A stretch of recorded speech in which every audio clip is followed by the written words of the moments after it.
మనం ఓకే అనటం జరిగింది. కాబట్టి ఏప్రిల్ 1 నుంచి ఇటు ప్రజలు, ఇటు వ్యాపార సంస్థలు సింగిల్ యూజ్ ప్లాస్టిక్ అవాయిడ్ చేయాలి.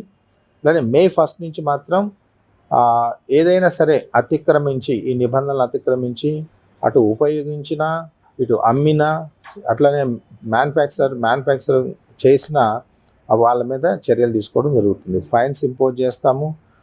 యాక్ట్ ప్రకారం వాళ్ళకి రిపీటెడ్గా చేస్తే ఆ స్టాక్ని స్వాధీనం చేసుకోవడంతో పాటు రిపీటెడ్గా చేస్తే వాళ్ళ మీద చట్ట ప్రకారం యాక్షన్ తీసుకోవడం కూడా జరుగుతుంది. కాబట్టి ఇదందరూ గమనించాలి.